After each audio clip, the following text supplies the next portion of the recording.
प्रकाशित वाक्य दुनिया के अंत की भविष्यवाणी कैसे करता है?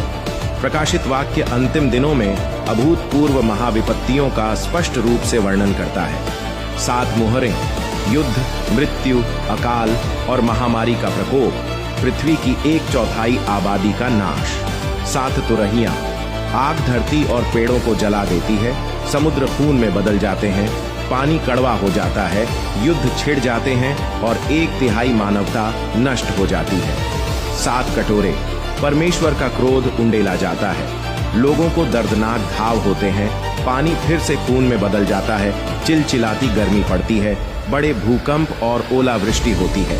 ये विनाशकारी आपदाएं पहले ही शुरू हो चुकी हैं और लगातार फैलती और तीव्र होती जा रही। प्रकाशित वाक्य दुनिया के अंत की भविष्यवाणी कैसे करता है? प्रकाशित वाक्य अंतिम दिनों में अभूतपूर्व महाविपत्तियों का स्पष्ट रूप से वर्णन करता है। 7 मोहरें, युद्ध, मृत्यु, अकाल और महामारी का प्रकोप, पृथ्वी की 1/4 आबादी का नाश।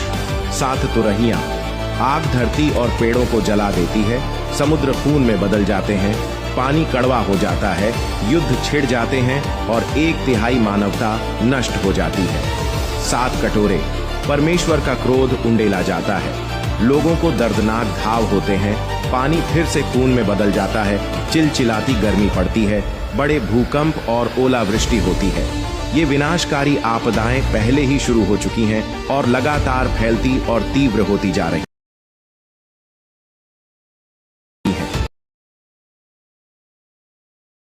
तो मानवता के लिए रास्ता कहां है? प्रभु यीशु ने कहा था, मार्ग और सत्य और जीवन मैं ही हूं, बिना मेरे द्वारा कोई पिता के पास नहीं पहुंच सकता।